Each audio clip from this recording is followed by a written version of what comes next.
मुझे पता है कि आप चाहते हो मैं पहले राजस्थान और पंजाब के बारे में बात करूं, लेकिन मुंबई क्यों खराब करते हैं वो मैं बहुत ज़्यादा डीप रिसर्च करके आया हूं और कुछ इंटरेस्टिंग स्टेट्स लेकर आया हूं जो सुन के शायद आप शॉक हो जाओगे। लेकिन इससे पहले मेरा ये वीडियो देखो। न्यू बॉल के साथ मुझे अभी भी लगता है कि बर्गर और अक्षर का जो जोड़ी था वो बेटर था, और न्यू बॉल के साथ कोई और अच्छा कर नहीं पा रहा अभी भी संदीप शर्मा। तो ये वीडियो शायद एलएसजी वर्सेस आरआर मैच का था, जहां पे मैंने कहा है कि जब बर्गर बाहर हुआ है उसके बाद से पावर प्ले में आरआर का बॉलिंग परफॉर्मेंस थोड़ा खराब हो गया। जफरा के साथ अच्छा करने वाला पावर प्ले में कोई बॉलर रहा नहीं है, ठीक है। और मैंने शायद ये भी कहा था कि ब्रिजेश को 3 ओवर मिडिल पे देना चाहिए। हालांकि कल शायद पावर प्ले का लास्ट ओवर ब्रिजेश डालने आया था, फिर 5th ओवर डालने आया था। मेरी बात सुन ली और मैंने कहा था कि बर्गर और अर्चर का जोड़ी अच्छा था। बर्गर को वापस बुलाया और बर्गर का जो इंपॉर्टेंस था बॉल और बैट दोनों से, वो बहुत ही इंटरेस्टिंग था, बहुत ही इंपॉर्टेंट था। तो ये चीज़ तो अच्छा हो गया। लेकिन आप एक चीज़ सोच के देखो, जब ये आईपीएल स्टार्ट होने वाला था, जब हर कोई स्क्वाड रिव्यू करने वाला था, 2 टीम को ऐसे कहा गया है कि एक एसआरएच जिनका बॉलिंग यूनिट बहुत ही खराब है, हर मैच पे 300 खाएंगे अगर 300 बनाएंगे तो। हमने बहुत बैक किया, हमने कहा कि बॉलिंग बहुत अच्छा है एसआरएच का अगर आप डोमेस्टिक फॉलो करते हो तो। और आज एसआरएच टॉप 4 में बैठा है। राजस्थान के लिए भी कहा गया कि कैप्टन बहुत ही बकवास है, वो भी टॉप 4 में बैठे हैं। बहुत बड़े बड़े कैप्टन बाहर पड़े, बहुत बड़े बड़े टीम बाहर पड़े, लेकिन रियान पराग टॉप 4 में जगह बना के बैठा है, ठीक है। मैं ज़्यादा हाइप नहीं करूंगा इस चीज़ को। लेकिन अगर आप देखो कल के मैच पे पंजाब को किसने बाहर किया, ठीक है। एक मैच था आरआर वर्सेस मुंबई, लेकिन बाहर कर रहे थे पंजाब को। मेरे हिसाब से मैं 3 इंसान का नाम लूंगा मेरे में पहले लिस्ट में। प्राइमरी जिसने पंजाब को बाहर किया वो है रियान पराग और संगकारा का कॉम्बिनेशन। I mean outstanding. बहुत बड़े बड़े कैप्टन आए हैं, बहुत बड़े बड़े कैप्टन गए हैं। देख चुका हूं मैं इस आईपीएल में भी बहुत बड़े बड़े कैप्टन जिनको आज डिफेंड किया जा रहा है कि नहीं यार कैप्टन तो अच्छा है, धोनी की लेगेसी को मैच करना इतना ये नहीं है, आसान नहीं है, प्रेशर रहता है, ये रहता है, वो रहता है। जहां पे रियान पराग को रोज गाली पड़ा है, रोज गाली पड़ता है, फिर भी टॉप 4 में बैठा। चाहे आप कुछ भी बोलो, कल अगर शायद कोई और कैप्टन होता तो शायद रिजल्ट राजस्थान के फेवर में नहीं जाता। आपको एक चीज समझना पड़ेगा, 206 वानखेड़े के इस फ्लैट पिच पे बिलो पार स्कोर था, बिलो पार टारगेट था डिफेंड करने के लिए, ठीक है। और राजस्थान वो करके दिखाया। और मैं एग्जैक्टली स्टार्ट करता हूं रियान पराग और संगकारा की कम्बो ने कहां से मैच घुमाए। मुंबई को एक टाइम पे 30 बॉल पे 59 चाहिए था, आखिरी की 5 ओवर पे 59। रिक्वायर्ड रन रेट कंट्रोल में स्ट्राइक पे है हार्दिक पांड्या, उनके साथ है सूर्य कुमार यादव, दोनों सेट बैट्समैन है। हार्दिक पांड्या ऑलमोस्ट 300 के स्ट्राइक रेट से मार रहा था, बहुत एनिमेटेड नजर आ रहा था कि आज खुद अकेले जिता देगा। और फार्मिंग करने की बहुत कोशिश की है ना, नंबर 9 पे फिनिश करके। लेकिन 5 ओवर में आप सिर्फ एक ही ओवर जोफ्राचर का बचा था डेथ पे, क्योंकि 3 ओवर पहले खत्म हो चुका था। उसके बाद अगर आप पैटर्न्स देखो बॉलर के, एक बार आप खुद को रखो ग्राउंड पे कि 15th ओवर खत्म हुआ है, अब आप कैप्टन हो, आप किसके पास जाओगे अगर आप सोचोगे एज ए कैप्टन, ठीक है। ब्रिजेश शर्मा जिन्होंने डेथ पे बहुत खराब बॉलिंग किया इससे पहले, बर्गर जो पहले बाहर ही हुआ है क्योंकि डेथ पे बॉलिंग करना ज़्यादा अच्छा आता नहीं है। संदीप शर्मा इस टूर्नामेंट से बाहर होकर बैठे, 3-4 मैच खेला क्योंकि डेथ पे अच्छा बॉलिंग नहीं कर रहा है। फिर आपका एक यशराज पुंजा को ओवर बचा है, एक लेग स्पिनर हार्दिक पांड्या सूर्य कुमार यादव के सामने डेथ पे, या फिर आपको जाना पड़ेगा एक पार्ट टाइमर शनाका के पास, जिन्होंने भी 2 ओवर पे ऑलमोस्ट 12 के रन रेट से मार खा चुके। एक अच्छा बॉलर के ओवर बचा आपके पास, वो है जोफ्रा आर्चर। आप उसको कब बॉलिंग पे, आप जडेजा को भी नहीं लेके नहीं आ सकते हो फिंगर स्पिनर 1 सेकंड डेथ पे।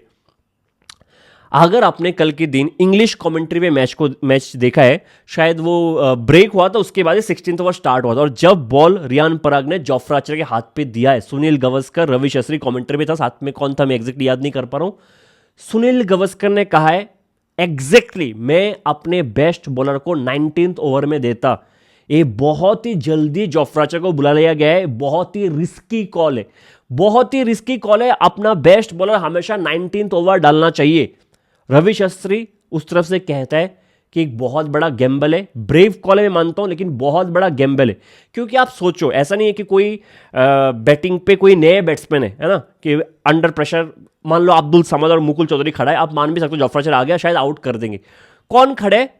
एक Surya Kumar Yadav experienced, highly experienced, एक हार्दिक पांड्या वास्टली एक्सपीरियंस्ड। और इस जगह पे आके हार्दिक पांड्या क्या कर सकते सबको पता है, क्योंकि हार्दिक और सूर्य को भी पता है कि ए ओवर देख के खेल लेंगे ना, इस ओवर पे 6-7 रन, क्योंकि रिक्वायर्ड रन रेट अभी भी अंडर कंट्रोल है, 6-7 रन। उसके बाद हमें पता है कि यशराज पुंजा या फिर जडेजा का 1 ओवर आ सकता है, शनाका फिर आएगा, बर्गर आएगा, ब्रिजेश आएगा, किसी को भी हम मार सकते हैं, सिर्फ ए ओवर देख के खेलना है।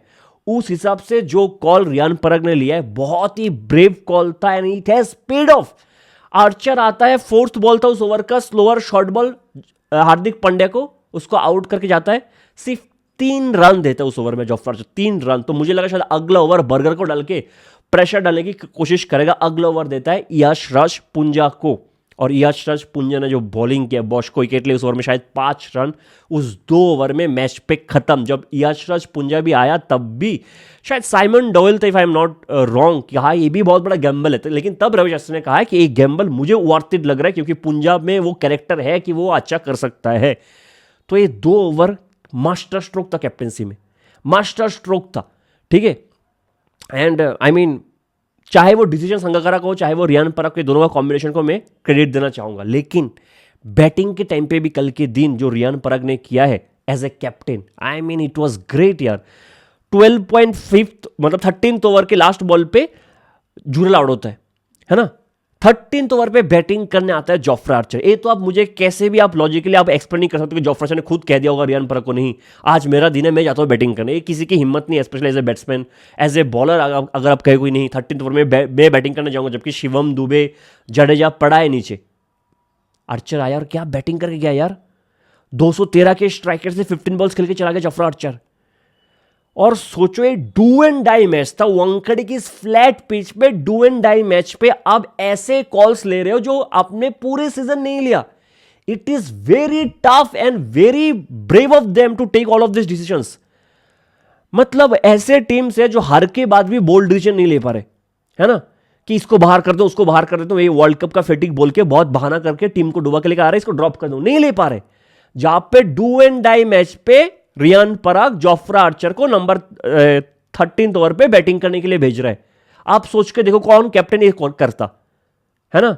कल जाके क्या गुजरात राशिद खान को भेजेगा 12 या 13 ओवर में, क्योंकि Rashid Khan is a great T20 batsman और उसको अभी तक वो अंडर यूटिलाइज हो चुका है ना। अब राशिद खान का बैटिंग ही कितने बार आया, 1-2 बार आया होगा। जितना पोटेंशियल राशिद खान की बैटिंग पे है, he can do a lot of damage, लेकिन क्या गुजरात उसको ऊपर भेज रहे, नहीं भेज रहे। एक डू एंड डाई मैच पे जो कॉल रियान पराग और संगकारा ने लिया है मिलके कि आर्चर को ऊपर भेजता हूँ, और जिस हिसाब से काम किया, आफ्टर आर्चर को 16th ओवर देता हूँ, पुंजा को 17th ओवर देता हूँ, ब्रिलियंट था। स्पेशली बहुत ही अंडर प्रेशर पे मैच खेल रहे थे राजस्थान, मुंबई पे तो कुछ प्रेशर था ही नहीं। उस हिसाब से एक डू एंड डाई मैच पे ऐसे कॉल्स लेना बहुत ही रिस्की होता है। सब आपको गाली देते, अगर आप हारे तो सब आपको गाली देते। आपने एग्जैक्टली ऑपोजिट किया जो रियान पराग के बिहेवियर पे है, और सब कुछ सही हुआ है।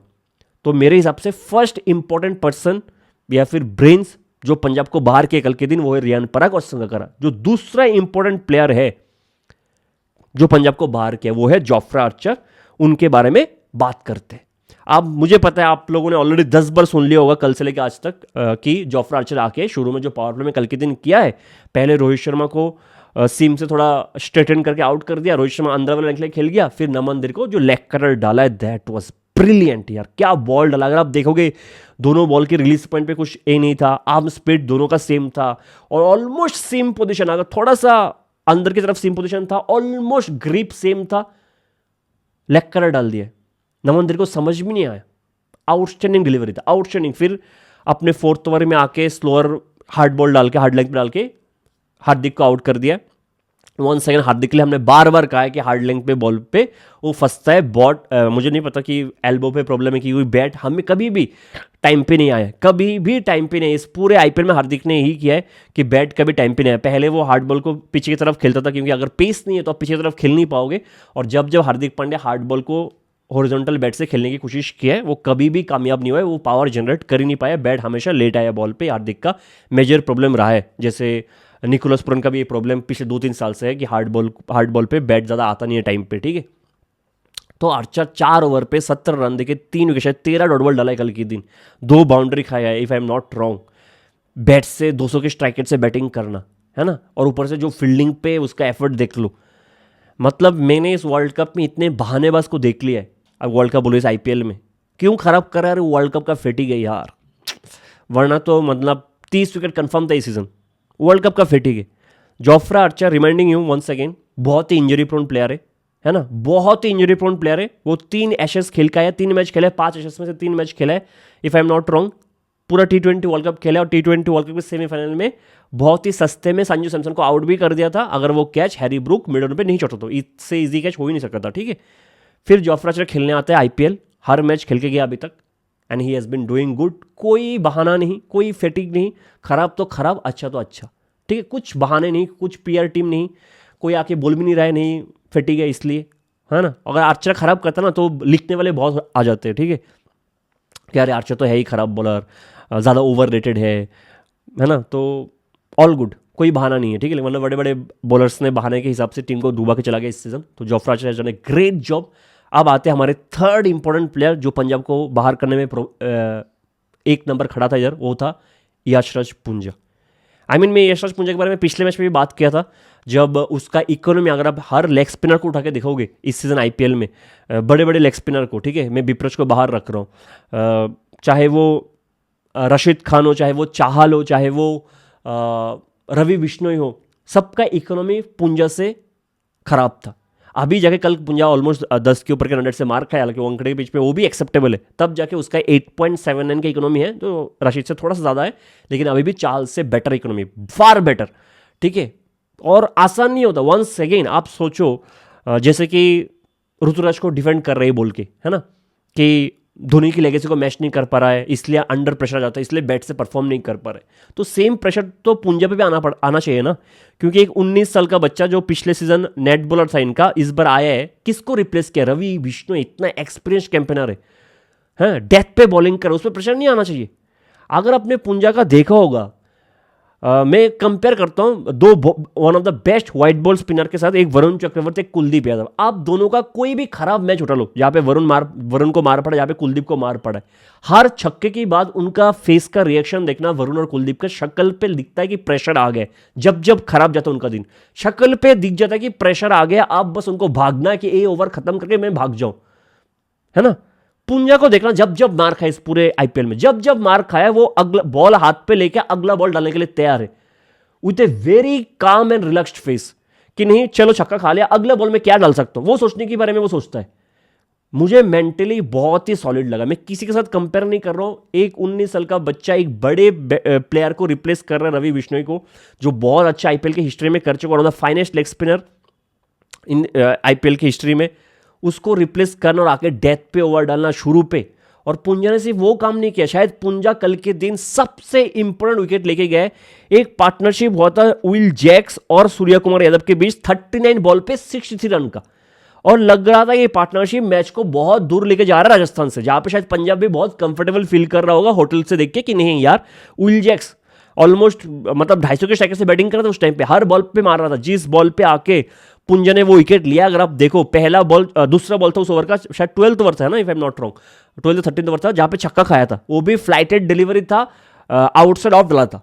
अगले बॉल पे छक्का खाने, अगले बॉल पे क्या किया, लाइन को थोड़ा सा क्लोज कर लिया बैट्समैन से, थोड़ा और स्लोअर डाला, और टॉस्ट अप डिलीवरी डाला, और फ्लाइटेड डाला कि डर नहीं है, चलो और एक छक्का मार के दिखा मुझे, बहुत ही स्लोअर डाला हवे में, और इस बार विल जैक्स फंस गए, है ना, टाइमिंग नहीं कर पाया ना। It was one of the most important wicket, जिस हिसाब से विल जैक्स बैटिंग कर रहा था, जो इसका फॉर्म रहा है T20 वर्ल्ड कप में, हम सब ने देखा है, वो मैच बहुत दूर जा रहा था, थोड़ा और दूर जा रहा था तो खत्म था मैच। तो पुंजा आके भी, कॉर्बिन बॉश का विकेट लास्ट ओवर में, वो 5 रन का ओवर 17th ओवर में, फिर विल जैक्स का wicket, he has been a great asset for RR, great asset, ठीक है। और ये दो बॉलर जोफ्रा आर्चर और पुंजा मेरे हिसाब से आरआर के लिए इस सीजन का बेस्ट बॉलर रहा है, ठीक है, आउटस्टैंडिंग। तो मेरे हिसाब से रियान पराग, संगकारा, ये दो इंसान का कॉम्बिनेशन, फिर जोफ्रा आर्चर, फिर यशराज पुंजा, 3 सबसे इंपॉर्टेंट प्लेयर रहा है पंजाब को बाहर करने में, ठीक है। मैं आरआर के बैटिंग पे ज़्यादा बात नहीं करूंगा, 1 सेकेंड, जब हम प्रीव्यू करेंगे एसआरएच और आरआर का, तब हम बात करेंगे क्या क्या वीकनेसेस है। लेकिन 1 सेकेंड मैं बस ये हाईलाइट करना चाहूँगा, जडेजा और बर्गर ने नीचे आके जो बैटिंग किया है वो बहुत ही इंपैक्टफुल था और बहुत ज़्यादा हेल्प किया राजस्थान को ये मैच जीतने में, ठीक है। थोड़ा मुंबई पे आते, नंबर 9 पोजीशन पे फिनिश किया है, ठीक है। मैंने बार बार चिल्लाया है, ठीक है, कि अगले साल जाके आपको जितने भी बड़े प्लेयर से जितना ज़्यादा छोड़ दोगे उतना बेटर है आपके लिए, और यंग ब्लड पे आप इन्वेस्ट करो। लेकिन जो कुछ स्टैट्स में मुंबई के लिए लेके उठा के लाया हूँ, ज़्यादा स्टैट्स दिए, फैक्ट्स है, वो थोड़ा बहुत शॉकिंग है, ठीक है। हम सबको पता है मुंबई इंडियंस एक ऐसा फ्रेंचाइज रहा है जो आईपीएल की हिस्ट्री में जिन्होंने सबसे ज़्यादा अनकेप्ड प्लेयर्स को स्टार बनाए। इनके scouting team by far the best scouting team रहा है आईपीएल की हिस्ट्री में। लेकिन क्या वो अभी भी स्टैंड करता है, उस पर क्वेश्चन मार्क है, या फिर मैनेजमेंट और ओनर्स ने मिलके ये जो चीज था मुंबई का, जो ट्रेडमार्क था छोटे प्लेयर्स को बड़े बनाने का, स्टार बनाने का, उसको बिल्कुल ही पूरे तरीके से खत्म कर दिया। उस पर बात करते हैं, ठीक है। जब से आईपीएल स्टार्ट हुआ है, मतलब 2008 से अभी तक, आईपीएल स्टार्ट होने के बाद आईपीएल से 111 प्लेयर्स, अनकेप्ड प्लेयर, इंडियन अनकेप्ड प्लेयर को इंटरनेशनल इंडिया के लिए रिप्रेजेंट करने का मौका मिला। 111 प्लेयर, जिसमें 21 प्लेयर मुंबई इंडियंस का है, हाईएस्ट एवर। 21 प्लेयर मुंबई को रिप्रेजेंट करते हुए अनकेप्ड प्लेयर इंडिया को रिप्रेजेंट किया है 2008 से लेकर अभी तक। लेकिन अगर ये स्टेट्स आप 2022 से देखोगे, सिर्फ एक अनकेप्ड प्लेयर मुंबई से इंडिया को रिप्रेजेंट किया है 2022 से लेकर अभी तक, मतलब 2022, 23, 24, 25, 26, इन 5 साल में सिर्फ एक अनकेप्ड मुंबई इंडियन का प्लेयर इंडिया को रिप्रेजेंट किया, वो है तिलक वर्मा। और आगे स्टेट्स सुनो, 2025 से लेकर अभी तक मुंबई के अनकेप्ड बैट्समैन ने 608 रन मारा है और अनकेप्ड बॉलर ने 27 विकेट लिए। फिर से रिपीट कर रहा हूं, 2025 2026 दोनों मिला के मुंबई के अनकेप्ड बैट्समैन ने 608 रन मारा है, मुंबई के अनकेप्ड बॉलर ने 27 विकेट्स लिया है, जो 9th पोजीशन में है in terms of contribution from uncapped players. Mumbai के ऊपर 8 टीमें जिनके अनकेप्ड प्लेयर्स बैटिंग पे ज्यादा कंट्रीब्यूट करते हैं मुंबई से, बॉलिंग पे ज्यादा कंट्रीब्यूट किया है मुंबई से। एक टीम जो मुंबई के नीचे, वो गुजरात टाइटंस, जिनके अनकेप्ड प्लेयर का कंट्रीब्यूशन सबसे कम है आईपीएल में पिछले 2 सीजन में, मुंबई 9th पे है। और जो 608 रन में बोल रहा हूं 2 साल में अनकेप्ड बैट्समैन ने बनाया, उसमें 570 अकेले नमन धीर का है, और जो 27 विकेट इनके अनकेप्ड बॉलर ने लिया, उसमें 17 विकेट अश्विनी कुमार का अकेला है, 17 विकेट। और आप सोचो, दोनों सीजन अश्विनी कुमार पहले मैच पे 4 विकेट लिया है, उसके बाद भी बहुत कम मैचेस खेला है और उसको ड्रॉप किया गया है। मैं कहां पे जा रहा हूं, मैं थोड़ा और अच्छे से एक्सप्लेन करूंगा, फिर आपको पता लगेगा कि मैं क्या बकवास कर रहा हूं, ठीक है।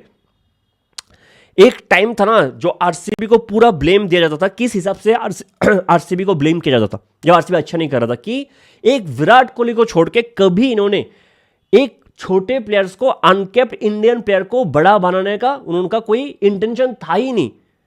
कभी भी किसी छोटे प्लेयर को ग्रूम नहीं किया। ये हमेशा हमने कहा कि विराट कोहली के बाद कोई 1000 रन बनाने वाला कोई इंडियन बैट्समैन था भी नहीं जब तक रजत पाटीदार नहीं आया था, है ना। और बॉलर्स पे भी आप देख लो, तो वो जो चीज आरसीबी कर रहा था उस फेज में, एग्जैक्टली सेम मुंबई इंडियंस अब कर रहा है। उसका क्या मतलब है कि जो आपके बड़े प्लेयर्स हैं, रोहित शर्मा, सूर्य कुमार यादव, जसप्रीत बुमराह, हार्दिक पांड्या, आप उन पे इतना इन्वेस्ट हो चुके हो, आपको सिर्फ वही नजर आता है कि उनको कैसे मैनेज करना है। आप अपने बच्चे लोगों पे उतना ज्यादा टाइम इन्वेस्ट नहीं करते जितना पहले करते थे, जितना मौका पहले मिलता था। जब हार्दिक पांड्या नया आया था, कृणाल नया आया था, बुमराह नया आया था, इनफैक्ट बहुत सारे प्लेयर जब नए आए थे मुंबई, वो था कि वो बनाते थे प्लेयर्स। अब सिर्फ सूर्यभा को क्या चाहिए, चलो एक बड़ा बॉल लगा दो प्लेट पे, चलो ये इंजरी है, चलो ये गर्लफ्रेंड के साथ घूमने दो। आप सिर्फ बड़े प्लेयर, इनके बीच कुछ रिफ्ट तो नहीं चल रहा है ना, इनको कैसे मैनेज करना है, बस यही चलता है मुंबई इंडियंस के साथ। अभी यही चल रहा है पिछले 2 सीजन में, और एग्जाम्पल है ना, 9th पोजीशन में है in terms of contribution from uncapped players. थोड़ा और आपको मैं बोलता हूँ मुंबई के साथ कौन कौन अनकेप्ड प्लेयर पिछले कुछ साल में रह चुका था, जिनको मुंबई ने जाने दिया। मोहसिन खान, रमनदीप सिंह, निहल वडेरा, अरशद खान। और इन्होंने जाके कभी ना कभी कुछ सीजन में बहुत अच्छा किया, जहां पे मुंबई के लिए इनको मौका भी नहीं मिल रहा था, बहुत कम मौका मिला है, ठीक है। थोड़ा एग्जांपल के साथ आपको समझाता हूं, इस सीजन में मुंबई ने कैसे अपने अनकेप्ड प्लेयर्स को ट्रीट किया, कैसे बच्चे को ट्रीट किया। एक मैच पे इन्होंने मयंक रावत को लिया था, उसने ना बॉलिंग किया ना बैटिंग किया, ठीक है। फिर एक मैच आया इनका एसआरएच के अगेंस्ट, जहां पे रॉबिन मिन्स आया था, एक बॉल बैटिंग करने को मिला, और रॉबिन मिन्स को इंपैक्ट में सब्स्टिट्यूट किया है शार्दुल ठाकुर, जिसने उस मैच पे 1 ओवर नहीं डाला है, 1 ओवर नहीं डाला है, ठीक है। फिर आरसीबी वाला मैच था रायपुर में, जहां पे Raghu Sharma as an impact substitute आया था बॉलिंग इनिंग्स पे, और 1 ओवर रघु शर्मा ने नहीं डाला है। कुल मिला के मुंबई अपने बच्चों पे जिस हिसाब से ध्यान दे रहा था, अभी ध्यान देता ही नहीं। इनका पूरा का पूरा टीम, अभी 4-5 प्लेयर अगर देख लो ना, ट्रेंट बोल्ट फॉर्म खराब, सेंटनर बड़े प्लेयर फॉर्म खराब, हार्दिक पांड्या, मैं क्या बोलूं इनके बारे में। इन्होंने अपने पूरे टीम को डुबा दिया है, स्टार पावर के पीछे भागते भागते पूरे तरीके से अपने टीम को खत्म कर दिया। जो मुंबई का लेगेसी था, जो उनका ट्रेडमार्क था, वो धीरे धीरे फेड होता जा रहा है। और मैं परफॉर्मेंस स्टैट्स उठा के किसी को मतलब इंसल्ट करना नहीं चाहूंगा, है ना, नीचे दिखाना नहीं चाहूंगा। आप as an honest Rohit Sharma fan, आप ये चीज़ देखो आज रोहित शर्मा पिछले 8-9 साल में उनका कितना सीजन आप कहोगे कि ये तो शानदार सीजन गया है यार, ब्रिलियंट, क्या खेला है रोहित शर्मा आईपीएल में। पिछले 8-9 साल में एक सीजन जहां पे आपको लगा यार ब्रिलियंट, ऐसा तो कोई टीम का ओपनर बैटिंग किया ही नहीं है उस सीजन में। एक ऐसा सीजन बोल दो मुझे जहां पे आपको लगा कि उस सीजन में रोहित शर्मा का परफॉर्मेंस इतना अच्छा था, कोई और ओपनर मैच ही नहीं कर पाया किसी और टीम से। एक टाइम पे आप लोगों का बस एक्सक्यूज था कि इंटेंट के पीछे भागते इसलिए उतना रन नहीं बनाता, हालांकि वो भी गलत है। अगर स्ट्राइक रेट देखोगे पिछले 8-9 साल का, वो भी उतना खास नहीं है। इंटेंट के पीछे भागते आजकल बच्चे आ रहे हैं जो 500 बना रहे हैं 200 के स्ट्राइक रेट से। कौन सा इंटेंट? मैंने आपको पिछले वीडियो में कहा था रोहित शर्मा के इस season Wankhede one of the flattest, third flattest pitch रहा है वानखेड़े इस सीजन, थर्ड फ्लैटेस्ट पिच, ठीक है। वानखेड़े के बाहर 5 मैच खेला है रोहित शर्मा, 20 का एवरेज है, 130 का नीचे, 130 के नीचे का स्ट्राइक रेट है, ठीक है। सूर्य कुमार यादव का परफॉर्मेंस देख लो, हार्दिक पांड्या का परफॉर्मेंस उठा के देख लो, जसप्रीत बुमराह का परफॉर्मेंस उठा के देख लो, ट्रेंट बोल्ट, और कौन है बड़े प्लेयर, मिचेल सेंटनर, कोई भी बड़े इंटरनेशनल प्लेयर का परफॉर्मेंस उठा के देख लो, जीरो जीरो। शुरू से कह रहा हूं ऑक्शन में जाओ, जितने भी प्लेयर्स है जो अपने आप को बड़ा मानता है गेम से, सबको अपना करना ना, सबको बाहर करो और अनकेप्ड प्लेयर चाहे वो बाहर के हो, बॉश को अंडर यूटिलाइज किया है, ठीक है, कॉर्बिन बॉश को अंडर यूटिलाइज किया, अश्विनी कुमार को अंडर यूटिलाइज किया है, कभी किसी टैलेंट के साथ ये लोग परसिस्ट किया ही नहीं। हर मैच राजभव एक मैच खेला फिर बाहर हो गया, इंजरी, बाहर बीच में ड्रॉप भी हुआ था, फिर आया था जो नेट बॉलर, अभी नाम याद नहीं आ रहा है, क्रिश भगत, एक मैच 2 मैच खेला, एक मैच पे सीधा डायरेक्ट एक बच्चे को सीधा डायरेक्ट डेथ ओवर में बॉलिंग करने को दिया, वो मैच खराब खेला, अगले मैच पे ड्रॉप। तो मुंबई जहां पे आरसीबी था पहले शुरू में, मुंबई पीछे की तरफ उस तरफ भाग रहा है, सिर्फ स्टार पावर की तरफ जा रहा है, ठीक है। तो मुझे मुंबई अगले सीजन, इससे अगले सीजन भी क्या करेगा मुझे उसमें बहुत डाउट है, ठीक है, बहुत डाउट है। और जितना मैंने सुना है, मैं कोशिश कर रहा था इन्फॉर्मेशन लेने की, मुंबई के लिए 2025 ऑक्शन से पहले, मेगा ऑक्शन से पहले, प्रियांश आर्या, सुयश शर्मा, बिप्रज निगम, माधव तिवारी, मुकुल चौधरी, कार्तिक शर्मा जैसे प्लेयर्स मुंबई के ट्रायल पे आया था। मुंबई ने किसी पे इन्वेस्ट नहीं किया है, मुंबई ने किसी पे इन्वेस्ट नहीं किया, ठीक है। अब मुंबई जाने। अब आते थोड़ा पंजाब पे जो बाहर हो गए। अब लोग कह रहे हैं कि एरोगेंस है ना, जो भी है बकचोदी कर रहे थे, उनकी एडमिन बहुत एरोगेंट है, जैसा भी है आप सुन चुके हो, ठीक है। इसका मुझे लेना देना ज़्यादा है नहीं, लेकिन पंजाब क्यों हारा, क्यों बाहर हुआ, इसका 2 ही रीज़न है जो एक स्टेट्स में आपको पहले भी बोल चुका हूँ। न्यू चंडीगढ़ जो उनका होम ग्राउंड है, उधर 2023 से लेके अभी तक पंजाब के खुद के स्पिनर्स ने सिर्फ 74.5 ओवर्स डाल के 20 विकेट लिया, जहां पे विजिटिंग टीम उनके घर में घुस के उनके स्पिनर्स 100 ओवर डाल के ऑलमोस्ट डबल विकेट ले रहा है, ठीक है। इसका क्या मतलब कि पंजाब के स्पिनर्स खराब है? एक रीजन ये हो सकता है। दूसरा रीजन, पंजाब अपने स्पिनर्स को सही से यूटिलाइज नहीं करता, और मुझे लगता है सेकेंड रीजन बहुत ज्यादा वैलिड है, क्योंकि अगर आप पिछला 2 सीजन उठा के दिखाओगे, हरप्रीत ब्रार मैंने गिना नहीं है लेकिन 4-5 मैच खेला होगा, जिस हिसाब का वो बॉलर है ऑलमोस्ट हर मैच खेलना चाहिए, खेला नहीं है। तो पंजाब अपने स्पिनर्स को इसके आगे जाके आगे की सीजन्स पे बेटर तरीके से यूज कर सकता है। 2 स्पिनर्स होना कंपलसरी है। कॉनोली बिल्कुल बॉलिंग नहीं किया, बॉलिंग फिट नहीं है। 2 स्पिनर्स हर टीम के पास होता, चाहे एक पार्ट टाइमर हो, एक ओके बॉलर, 2 स्पिनर्स होते हैं। और हरप्रीत ब्रार जैसे स्पिनर को इतना अंडर यूटिलाइज करना एक बहुत बड़ा क्वेश्चन मार्क है, और ये स्टैट्स बहुत अच्छे तरीके से जस्टिफाई करता है कि पंजाब को स्पिनर्स बिल्कुल पसंद नहीं है, जबकि घर में जाके विजिटिंग टीम ज्यादा स्पिनर्स ओवर करवाते हैं और ज्यादा विकेट भी लेता है। दूसरा, पंजाब के पेस बॉलर्स, मैं इनके बारे में क्या ही बात करूं। मैंने बार बार कहा है कि इनके पास वो वैरायटी नहीं है। एक पेस बॉलिंग यूनिट पे वैरायटी भी चाहिए। सब almost similar kind of bowler है। शुरू में हवा में स्विंग मिलेगा तो ठीक है, मार्को एंसन और अर्शदीप अपना, ठीक है, उतना यॉर्कर किसी के पास नहीं है। अर्शदीप वंस अगेन पिछले 1 साल उठा लो, उतना यॉर्कर से एग्जीक्यूट नहीं करता जितना वो करियर के शुरू में करता था। मार्को एंसन वो उतना अच्छा खासा डेथ बॉलर नहीं है, हम सबको पता है, ठीक है। फर्ग्यूसन उतना ज़्यादा मैचेस खेला नहीं है। एक बॉलर था वैशक जो यॉर्कर डाल सकता है, उसको भी आपने सही से यूज़ नहीं किया है, बीच में ड्रॉप भी किया है। बॉलिंग पे वो वैरायटी है ही नहीं। इनका इकोनॉमी नंबर 10th पे है इस साल आईपीएल में, नंबर 10 पे रहा है पंजाब की बॉलिंग यूनिट का इकोनॉमी, ठीक है। एवरेज में भी शायद सेकंड लोएस्ट पे है, वो भी मुंबई के बॉलर्स ने विकेट लिया ही नहीं इसलिए सेकंड पे आ गए, सेकंड लोएस्ट पे आ गए, वरना इधर भी पंजाब 10th पे आता। कोई अच्छे टीम के साथ कंपेयर करोगे, सबसे खराब बॉलिंग यूनिट पंजाब का है, ठीक है। खराब टीम से भी खराब बॉलिंग यूनिट है। इनका इकोनॉमी देख लो, अर्शदीप का 10.2 का इकोनॉमी, मार्को एंसन का 10.2 का इकोनॉमी, चाहल का 9.2 का इकोनॉमी। आप कुछ कर ही नहीं सकते हो। फिर बात करोगे तो बोल देगा वर्ल्ड कप के परफॉर्मेंस के ऊपर बेसिस पे फिटिंग हो गया इसलिए अच्छा नहीं कर रहा है, बस ये बहाने। अर्शदीप मुझे लगता है मुझे बॉलर बहुत पसंद है और अच्छा किया भी इंडिया के लिए, दो वर्ल्ड कप में बहुत अच्छा किया, स्पेशली 2024 वाला T20 वर्ल्ड कप में बहुत सारे इंपॉर्टेंट ओवर्स अर्शदीप ने डाला है, नो डाउट इन। लेकिन जो अर्शदीप पहले आया था ना पंजाब के लिए, मुझे वो सीजन एग्जैक्टली याद नहीं है, वो वाला अर्शदीप फिर कभी था ही नहीं। वो अर्शदीप डेथ पे बेटर करता था। आपको अगर याद होगा, विराट कोहली, MS धोनी, दो बैट्समैन का मैं नाम ले रहा हूँ, जब अर्शदीप नया आया था, शायद उसका दूसरा सीजन था if I am not wrong, जहाँ पे डेथ पे अर्शदीप को मार ही नहीं पा रहे थे, ना धोनी मार पा रहा था, ना विराट कोहली मार पा रहा था। ऐसे ही यॉर्कर्स अर्शदीप एग्जीक्यूट करते हैं, ठीक है। अब क्या है ना, अर्शदीप को सीखना चाहिए। हंसी मजाक सही है, एक कैंपेन को लाइट रखने के लिए हंसी मजाक करना पड़ता है, हमेशा क्रिकेट की बातें भी करना जरूरी नहीं है, ठीक है। जैसे श्रेयस अय्यर ने कहा था कि पिछले मैच पे, LG वाले मैच पे, कि हमने तो मीटिंग किया भी नहीं, टीम मीटिंग किया भी नहीं, हम चाहते थे कि हम जाए रिलैक्स हो गए और हम अच्छा क्रिकेट खेले। हंसी मजाक जरूरी है, लेकिन ऐसा नहीं है कि आप हंसी मजाक इतना ही करो कि आपका क्रिकेट ही हंसी मजाक बन जाए। जो अर्शदीप करता है ना, अभी टाइम है, बनाओ कंटेंट, लोग दिखेंगे भी, लेकिन क्या फ़ायदा इन सब चीज़ का। ऐसा नहीं कि आप बहुत ज़्यादा पैसा कमा रहे हो यूट्यूब इंस्टाग्राम से, आपके पास ऑलरेडी बहुत पैसा है, इतना क्रिकेट खेल, तो आजकल क्रिकेट रणजी खेल के लोग इतना अमीर बन चुके हैं, आप तो IPL खेल रहे हो, इंडिया का one of the best bowler रहे हो, आपको क्या है, ठीक है। मतलब कुछ तो सीखना चाहिए। धोनी, विराट कोहली, रोहित शर्मा, मानता हूँ ओल्ड स्कूल है, लेकिन मोबाइल उनके पास भी है और इंटरनेट उनके पास भी है, चाहे तो ये लोग भी कुछ भी कर सकते हैं आके, और उनको ज़्यादा देखने वाले लोग भी होंगे। कल अगर विराट कोहली ब्लॉगिंग स्टार्ट कर दे, कल अगर धोनी ब्लॉगिंग स्टार्ट कर दे फार्म हाउस पे, हाँ ना, स्ट्रॉबेरी हाथ में लेके गधे के पीछे भागते हुए, तो दुनिया पागल हो जाएगा, कोई कुछ भी कर सकता है, ठीक है।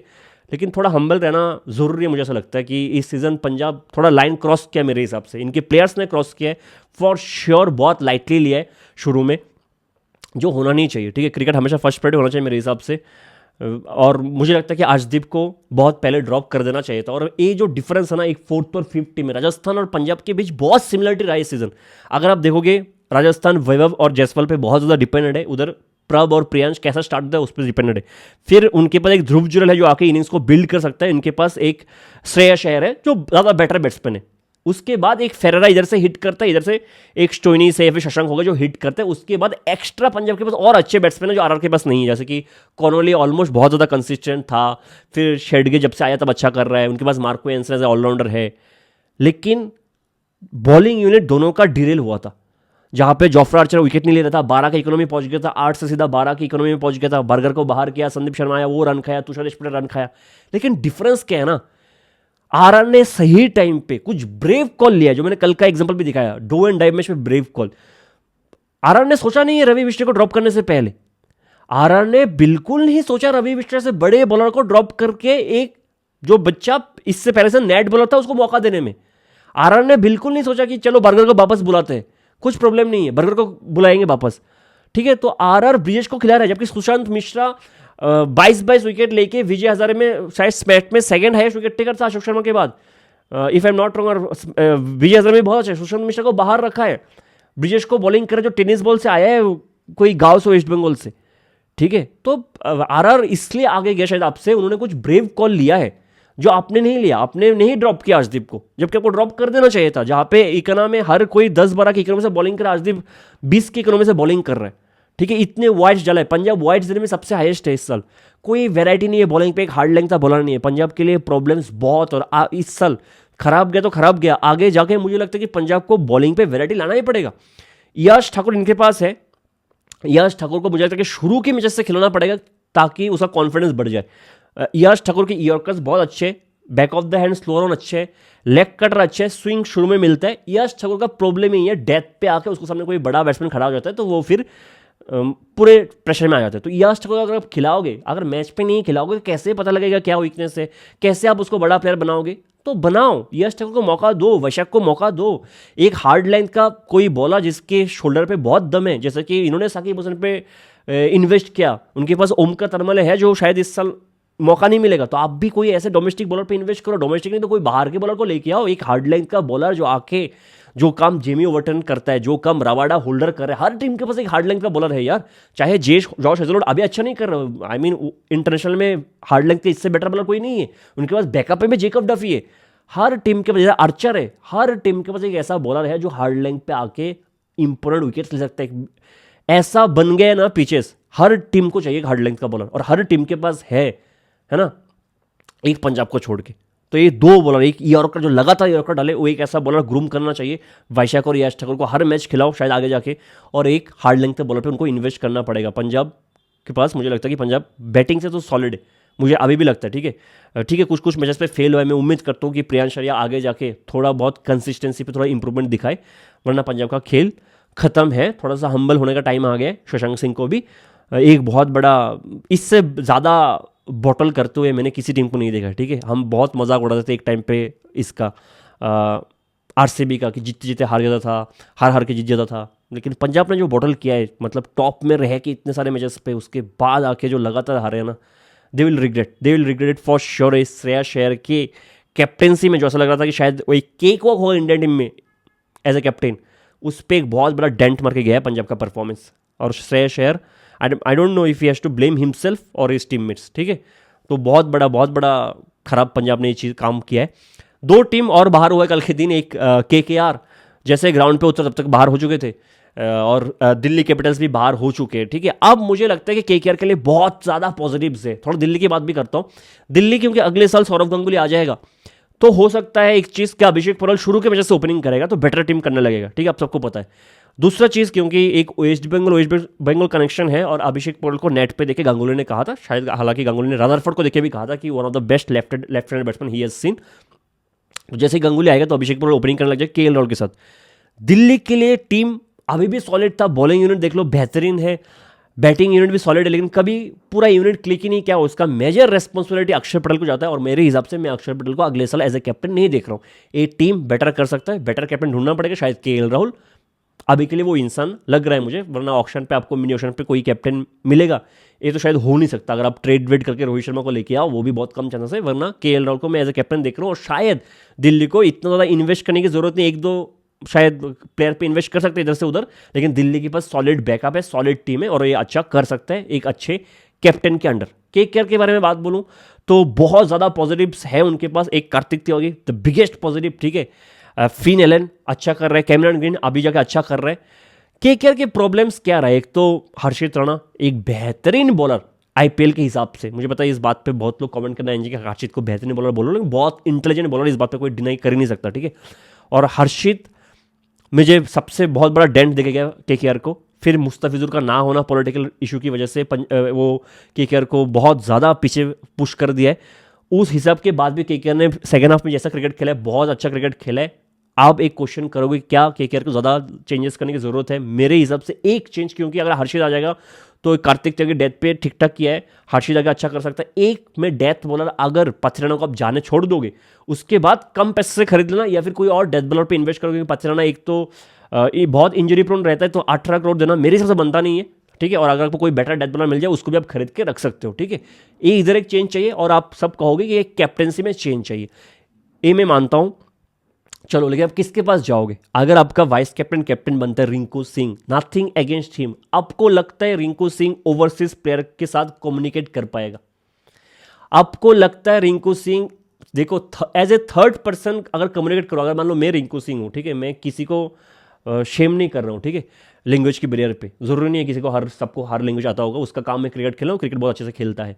मैं मान लेता हूँ मैं कैप्टन हूँ रिंकू सिंह, मुझे कुछ कम्युनिकेट करना है कैमरन ग्रीन से कि मुझे ये चाहिए तुमसे, तो मुझे किसी और को बुलाना पड़ेगा जिसको इंग्लिश आता है ना, वो कैमरन ग्रीन को बोलेगा, और जितना भी ट्रांसलेट कर ले, सीधा जो मैं चाहता हूँ, जो मेरे दिल की बात है वो मेरी लैंग्वेज से बाहर निकलेगा, कोई और कर दे वो मैसेज दूसरा ही जाएगा। ठीक है, क्या पहला तो ये, क्या रिंकू सिंह टीम मीटिंग पे, टीम हडल पे वो सही तरह से चीज़ें कम्युनिकेट कर पाएगा? मुझे नहीं लगता कि रिंकू अभी कैप्टन बनने के लिए सही इंसान है। फिर आप सोचो किसके पास जाओगे? मनीष पांडे, बहुत सारे लोगों का ऑप्शन है 2027 में, मनीष पांडे आप फिर से वही कर रहे हो, रहाने जैसा चीज़ें, ठीक है।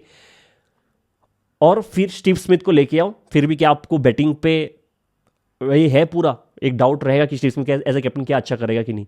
ठीक है, कुल मिलाकर अगर मैं देखूंगा शायद आपको कोई कैप्टन मिलेगा भी नहीं ऑप्शन पे, तो क्या आप रघुवंशी पे इन्वेस्ट करोगे? ये चीज़ हो सकता है, रघुवंशी या फिर कैमरन ग्रीन, मुझे ऐसा लग रहा है। ठीक है, वो देखने की बात है, वरना केकेआर मुझे लगता है कि जैसे टीम तो थोड़ा सॉर्टेड है, थोड़ा बेटर क्रिकेट आप एक्सपेक्ट करते हो, जैसे कि रिंकू का फर्स्ट हाफ बहुत खराब गया था, फिर सेकंड हाफ में पिक किया था, तो रमनधीर रमनदीप बोलो, रमनदीप ठीक से खेला नहीं है, तो आपने दहिया को सही से यूज़ नहीं किया, ठीक है। अनुकूल रॉय को अपने बॉलिंग से सही से यूज़ किया, लेकिन अनुकूल रॉय को बैट से आप बेटर तरीके से यूज़ कर सकते थे। कल फिर से कुछ नहीं किया अनुकूल रॉय ने, लेकिन ये टीम बेटर है, इनका स्क्वाड सॉलिड है। कुछ बॉलर्स इंजर्ड रहे तो टीम खराब किया है, वरना मुझे लगता है कि केकेआर और दिल्ली दोनों अपने स्क्वाड में इतने ज़्यादा मेजर चेंजेस नहीं करेंगे। मेजर चेंजेस करना पड़ेगा पंजाब को, एटलीस्ट बॉलिंग पे वैरायटी चाहिए होगा। मैं ये भी बोलना भूल गया कि विशाल निषाद को मैं ऑब्वियसली यूज़ करूंगा अगले साल जाके। मैं विशाल निषाद को पहले से स्टार्ट करवाऊंगा, चाहल के ऊपर स्टार्ट करवाऊंगा चाहे तो। और मुझे चाहिए कि एक ऐसा मिस्ट्री स्पिनर ग्रो करे पंजाब, जो आगे जाके एक एक्स फैक्टर लेके आए। आपको प्लेयर्स ग्रो करना पड़ेगा, वरना एक टाइम आता है जब के पास एक ऐसे पोजीशन में होते हो तो आपको लगता है कि नहीं, इधर से कैसे चाहल को ड्रॉप करे यार, खराब जा रहा है, फिर भी हम अभी बड़े मैच पे कैसे निषाद को डेब्यू करा दे, ठीक है। तो एक कन्फ्यूजन रहता है। तो पहले से आप याश ठाकुर, वैशाख, निषाद के साथ जा सकते हो, और फिर आपको एक हार्ड लेंथ का बॉलर चाहिए। बैटिंग आपका सॉर्टेड है। मुंबई वंस अगेन बहुत ज़्यादा चेंजेस चाहिए मेरे हिसाब से। चाहे तो आप चारों के चारों को बाहर कर दो, करना है तो शायद आप बुमराह को बाहर कभी नहीं करोगे। हार्दिक, सूर्या, रोहित, अगर आपको लगता है नहीं हो रहा एक जगह पे, ठीक है, आपको इतना पैसा देना भी नहीं बनता है, तो बाहर कर दो, मुझे कुछ प्रॉब्लम नहीं है। लेकिन मुंबई मेरे हिसाब से जिस हिसाब से अभी चल रहा है क्रिकेट, वो लोग आगे जाके भी 2-3 साल में शायद ज़्यादा कुछ कर नहीं पाएंगे। जिस हिसाब से इनका क्रिकेट चल रहा है, ये सब एक जगह पे फिट नहीं बैठ रहे, ठीक है। इतना ही बोलना चाहूँगा। बाकी आरआर वर्सेस एसआरएच के मैच के बारे में कल बात करेंगे। देखो आगे रियान पराग के बारे में आप ब्लेम ज़रूर कर सकते हो कि चलो उसका बैट से ज़्यादा खास किया नहीं, लेकिन बैट से जब से उसने वो इनिंग्स खेला था, कल मैं सुन रहा था कि रियान पराग को फिटनेस के लिए सर्टिफिकेट नहीं मिला था। वो फिट नहीं था कल के मैच पे। डॉक्टर ने बार बार मना किया उसको ना खेलने के लिए, फिर भी वो खेलने आया है कल के दिन, ठीक है। एटीट्यूड तो बहुत पॉजिटिव है, ठीक है। थोड़ा बहुत खुद को शायद थोड़ा और इंप्रूव कर सकता है। बैटिंग मुझे लगता है कि पिछले 3-4 मैच में अच्छा खासा कंट्रीब्यूट करके गया है, इंटेंट बहुत अच्छा था। लेकिन थोड़ा बहुत अगर मैं एसआरएच के साथ कंपेयर करूं तो आरआर थोड़ा बहुत लैग करता हूं। कल के मैच पे बात करेंगे। मिलते हैं अगले वीडियो में, तब तक के लिए जय हिंद।